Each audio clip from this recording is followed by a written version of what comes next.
Hey everyone, Mel here, Mel from the Edmondscape. I wasn't planning on doing a video because I am really not very good at doing reviews, and there are other people who have done or who do reviews on my favorite shows that I think are doing a great job, an exceptional job, and really I don't think that I have much to contribute in that arena. That said, I have seen a few videos over the last few days that have been quite informative and quite troubling to some degree, and I just wanted to address those because it's important. I've long been saying for a while now that Star Trek fandom has been a bit toxic. There have been a lot of people, I won't name them, on YouTube and other parts of the web, like Reddit, who are obsessed with trashing what they see as new Trek. So everything from the J.J. Abrams rebooted movies to Star Trek Discovery and Picard, and now Lower Decks. Over the last few weeks, or rather over the last week, a few of the bloggers that I come to like have been calling out a lot of these toxic YouTubers, and I have been grateful for that. Most of what I generally try to be open-minded. I generally try not to be too critical, and I try to watch a lot of these toxic YouTubers who trash the modern Star Trek series, and I've been part of the reason for me watching them is so that I can be fair to them. I can say, well, you know, are they really being bitter and mean-spirited, or do they make valid points? And what I've always said is, it's okay if you don't like modern Trek, and it's okay if you have issues with it, and it's okay to like something that has flaws. I've never once proclaimed that the new Star Trek series are flawless. I am an ideas person, and I've always given A for effort where effort is made. And for me, that is true of Star Trek Discovery and Picard. I admire their decision making when it comes to addressing modern social issues, because I've always said Star Trek works best when it parallels the social and economic and other conditions of the time period that it's being made in. 60s Trek parallel what was happening in the 60s, 90s Trek parallel what was happening in the 90s, and modern Trek also parallels the social issues and situations that are pertinent to modern society. And that's how Star Trek stays relevant, by mirroring what is happening. Over the last week, Star Trek Discovery announced it's added two new characters to the cast. One is non-binary and another is transgender. Many people don't know what the distinction is between those two identification, but I recommend Jessie Gender, who is a YouTube vlogger who is transgender and who has recently made a video addressing the casting and distinguishing the differences between a non-binary person and a transgender person. So you can look up her vlog, Jessie Gender, if you want more on that. I'm not equipped to explain or speak for non-binary and transgender people, so I highly recommend that. But Star Trek has always been progressive, and this has long been an argument of fandom. The criticism, which is really what I'm here to address, of Star Trek has been not so much the filmmaking decisions, everything from filming techniques to shot decisions, that I believe are valuable things to criticize in Star Trek. Why choose that shot? Why that angle? What's with the over-the-top action scenes and fight scenes and the shaky camera angles, camera flares? All of these are valid things to criticize, technobabble and so forth, but a lot of what's been criticized over the last few years, I would say, are not those things necessarily. At least those things have been conflated with social justice warrior criticism, which is the bulk of what seems to drive toxic fandom. And it's tricky because I've been arguing for years now about nuance, and I feel society has lost nuance. You're either with us or you're with the terrorists. And there's a sense that once you take a stand, one or the other, you can no longer go back. So once you've determined that you hate new Star Trek, then you cannot go back and admit to liking aspects of it or changing your view on it. And a lot of what I've been watching over the last few days, the toxic fandom channels, just to get a sense of what they were about, it seems they were trying very hard not to like Lower Decks. I saw one review of Lower Decks that was released a month before the show actually premiered. And that review was based exclusively on stills release, even before the trailer was released. And I thought that was absurd, that you are reviewing a property based solely on images that they released off it, and then crying that the show is so bad because look at, these images that have been taken completely out of context. And really, context is king. You cannot accurately give a fair review if you've never seen the property. A lot of these people have since seen it, and again, there is a sense that these people are trying very hard not to like it, and they find these little issues to complain about that I find to be completely petty and pedantic. I mean, it's one thing, and a lot of the criticism fall along the lines of, it's not funny, that's not Trek, it's not funny, Trek is not a comedy. And I just thought, okay. This is psycho, and I'm not, again, saying you cannot find things to criticize in the modern shows like Lower Decks and Picard and Discovery. And there are a lot of vloggers and reviewers that I follow who don't like Discovery and Picard, the Penske File being one of them, and Lore Reloaded is another, who've all done fair reviews of, well, I'm not sure about Lore Reloaded, but definitely the Penske File has done their reviews of Picard and Discovery and have found those series to be missing a great deal.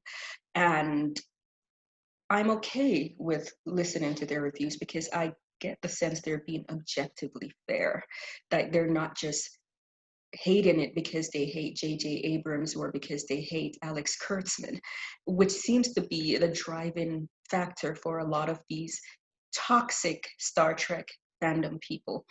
The latest one, the one that really drove me to make this video, was a reviewer.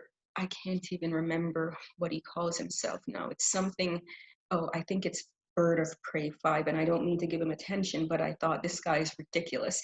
So he reviewed the latest episode of Lower Decks, episode 5, which I believe is called Cupid's Errant Arrow. That's a mouthful. Cupid's Errant Arrow. And this is the episode where Boimler, Bradworth Boimler, another mouthful, Bradworth Boimler, his girlfriend, Barb, comes to visit, and Beckett Mariner is obsessed with proving that there has to be something wrong with her if she is in love with Boimler, because she's so attractive and so confident and so secure, and how can she be in love with Boimler and say things like Boimler is so sexy. So Beckett goes around trying to prove she might be a shapeshifter or some sort of parasite. Meanwhile, the Captain Freeman, is trying to solve a dispute between bickering aliens over a moon. And that one is it's a very TNG storyline with with a pretty funny twist, I think. I don't want to spoil it for anyone who hasn't seen it, but the guy who is fighting to not have the moon destroyed turns out to be a hack.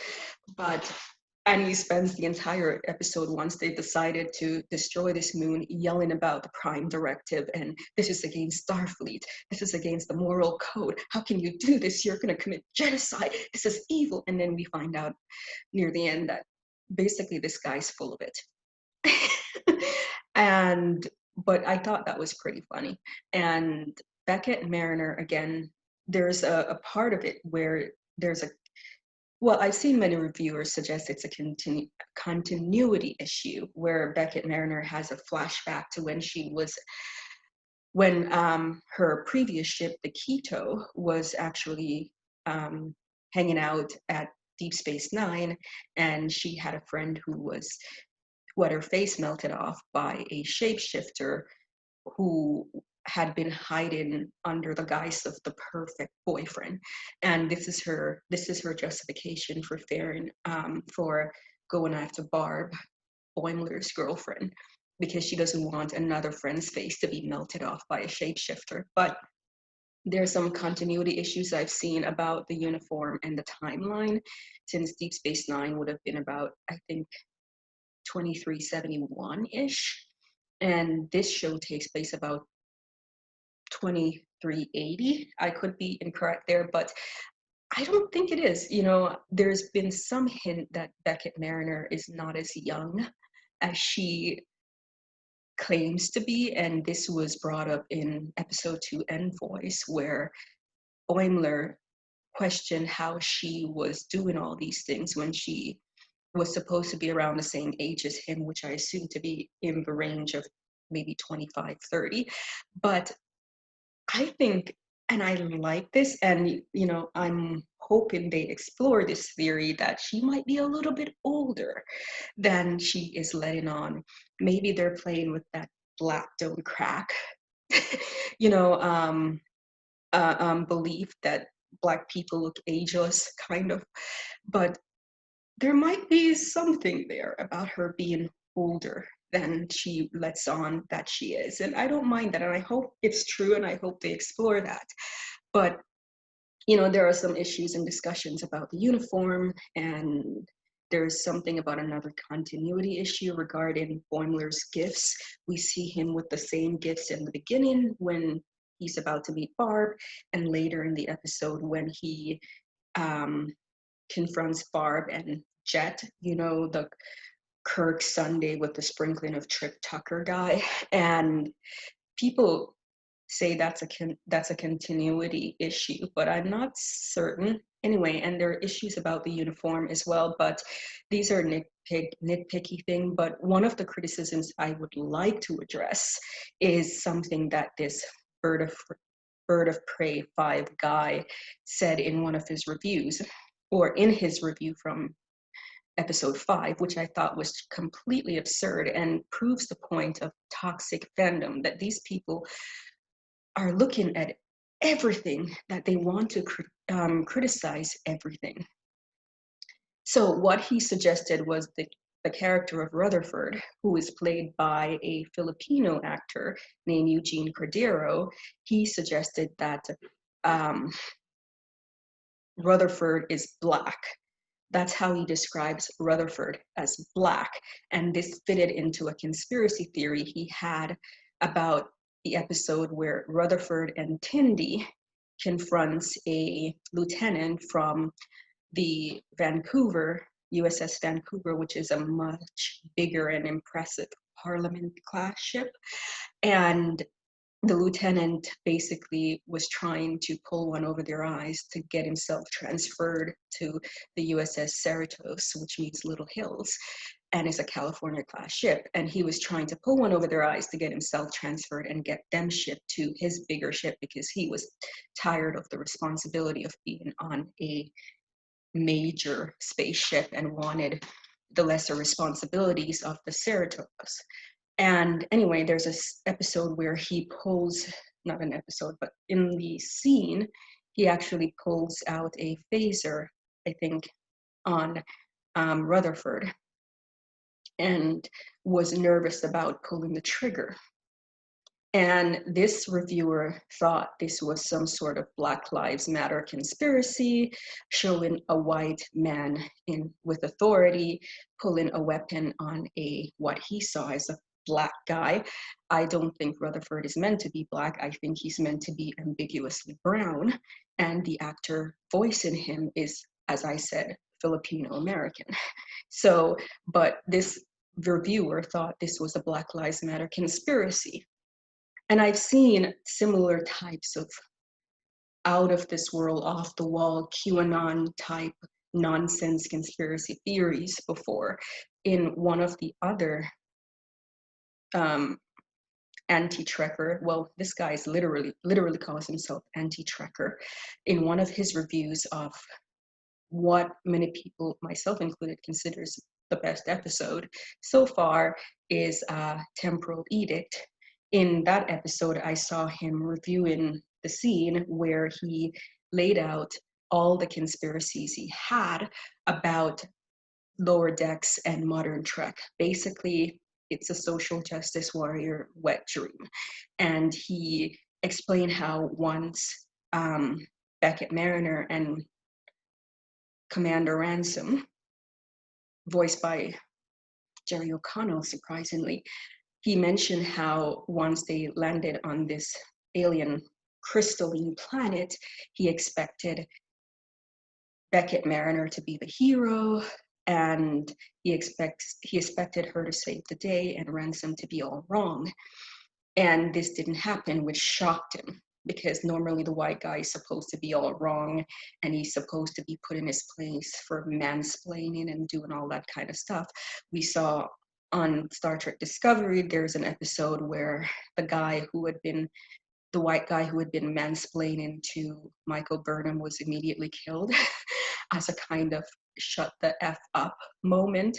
And he expected something else. And this seems to be a major criticism that a lot of these anti-trekkers have, which is that the new shows are feminist, social justice warrior brainwashing, that they are portraying women like Beckett Mariner, who's a woman of color, in positions of competence and authority, while the white males are portrayed as buffoonish.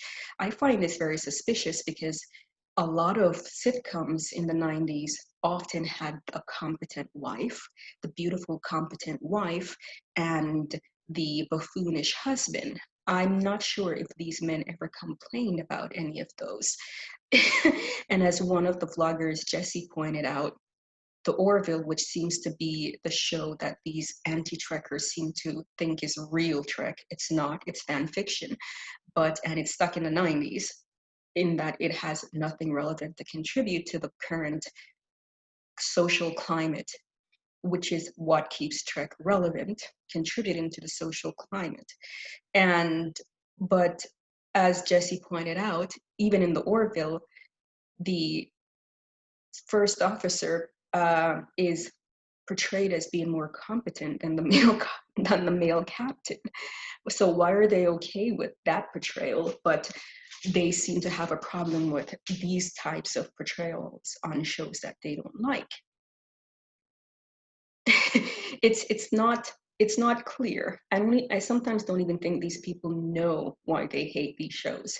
At least they refuse to admit the real reason. But again, this seems to be a major source of contention for them. You know, why is the white male is going to be portrayed as incompetent and wrong, and the female, usually the non-white female, will be portrayed as the hero, and they seem to have a major problem with this. And the same vlogger, anti-trekker, was going on about expecting Boimler to screw up the theme. The common theme is Boimler will screw up and Mariner will solve his problems for him. That did not happen. Boimler screwed up and Boimler solved his own problem, which anti-trekker seemed to admit was surprising. He didn't expect that. The problem is, here's a comparison that I hate: Rick and Morty. Mike McMahon, who is the creator of Lower Decks, was also a writer on Rick and Morty. And one of the problems with Rick and Morty is it was kind of marketed as satire, but it's not satire. It's a show where Rick, who is the evil genius grandfather, is portrayed as always right, even though he is extremely cruel. He is almost never portrayed as being wrong. And the message seemed to be it's okay to be cruel and mean spirited if you are right and competent. It associates competence with cruelty. So his grandson, Morty, is naive and well-meaning social justice warrior, but he's always causing them problems. He's always wrong. And Rick always has to step in to save the day with a little meanness. And this seems to also be a kind of defense of the likes of Donald Trump, where people say, well, he's mean and crude, but he's right. This seems to be a common defense that many of these, I call them freedom justice warriors, seem to be about, which is they believe they're in the right, even if they're crude. They believe their crudeness is just honesty and competence. And this is not the case. But going back to what I was trying to get at with Rick and Morty, because these comparisons will be inevitable due to the connection between the two shows, but Morty is always wrong and incompetent and naive, and Rick is always right with his, despite being crude. Those same people those same reviewers who are critics of Lower Decks and this premise in Lower Decks and Discovery love Rick and Morty for the most part. This is also their defense of Trump. He's crude, but he's honest and he's right. They love that trope. They love that trope. So why do they hate it here, where Boimler is naive and always wrong, which he isn't, by the way, but here, let's say he's naive and always wrong, but Beckett is crude, but always right. What's with the discrepancy? Why hate one, but not the other? Beckett would be essentially Rick, and Boimler would be Morty. So why are they okay with Rick and Morty dynamic, but not when it's but not with that same dynamic now that it's here in Lower Decks? The only difference I can see is that Rick is an older white man and Beckett Mariner is a younger Black female. This is, I'm just challenging these reviewers to look deep, dig deep into their own thoughts, because sometimes you can hate things without even understanding why. And yes, they will deny it's race or misogyny. But again, why hate one but be okay with the other? This dynamic isn't new this dynamic of the incompetent white male and the competent female. Again, it's the trope of every 90s sitcom ever. It's not new. So why now attack it? Because in this case, it's it's a part of your favorite shows. Why, or the shows that you claim were sacred cows? Why attack it now? Why not attack it then? Why love it on Rick and Morty, but hate it on Lower Decks? And even so, Beckett Mariner is not a Mary Sue. I know this is another source of contention, the Mary Sue female. I've seen the criticism of Michael Burnham on Discovery, of Rey in Star Wars, and I will admit, I do think Rey is a bit of a Mary Sue, and I do think Michael Burnham is a Mary Sue, and I've always said that, but I don't think Beckett Mariner is. Something about her is very different, and unlike what they suggest, she is not always right, and she doesn't solve all the problems. We know she's a flawed character, we see that she has difficulty with authority, difficulty holding down responsibilities, and we see that, you know, she's not always solving every problem. She's not proven herself to be more competent than people with years of experience who are trained in their respective posts. She didn't prove to be more competent than Ransom. She didn't solve Boimler's problem. And in many instances, she's wrong. In this episode, again, she is proven to be wrong about Barb being a parasite. So this notion that she also literally showed her scars.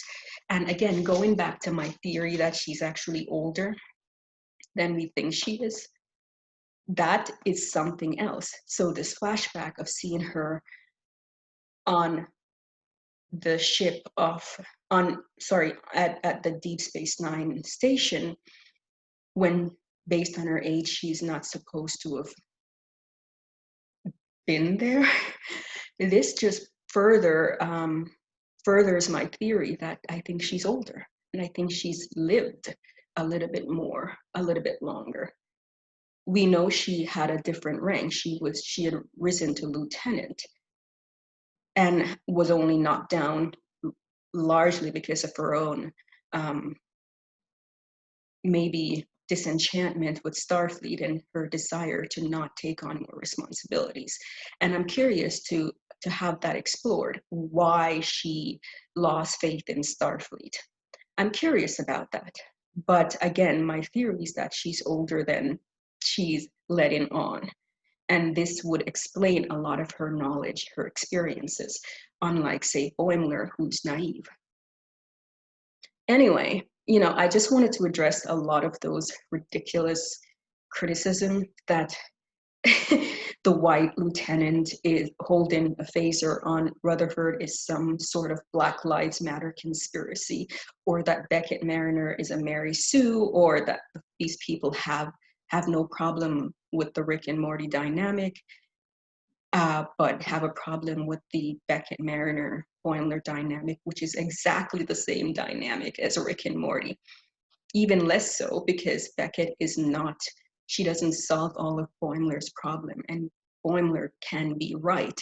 He solves his own problems. Once he gave away the buffer time, he ended up fixing it in a funny way. I think these people are, but I think this is the problem. We live in a world that lacks nuance, where people, once you've gone a certain route, you feel you cannot go back on it because you've amassed supporters who share your mentality, and you need to feed those supporters.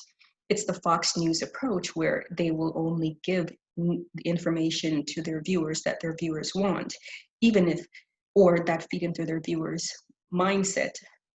And this is regardless of if it's correct or not. So I see a lot of these reviewers trying so hard to hate a show, but credit to the ones who admit that they don't hate it, even though they've essentially built up an entire fan base around hating Star Trek, the new Star Trek. Credit to them for admitting the show isn't all that bad. But for the ones who insist on hating and generating conspiracy theories that are completely absurd and ludicrous, shame on you. And even if you don't like these shows, let other people like it. Other people are allowed to like it for various reasons. You can like something that is flawed. I know that. I'm the first to admit that Discovery is flawed. You know, I do think Michael Burnham is a Mary Sue, and I really wish they would tone her down. And some of the filming choices and the techno babble are out of control, but I don't hate that show. And I like that it speaks to the times that we live in. And I'm interested to see where it goes, especially in season 3, now that they're not restricted by a temporal edict, no pun intended. But anyway, I think I've let me know what you think about a lot of these toxic fandom people and Lower Decks, and my theory about Beckett Mariner being older than she seems, because I'm hoping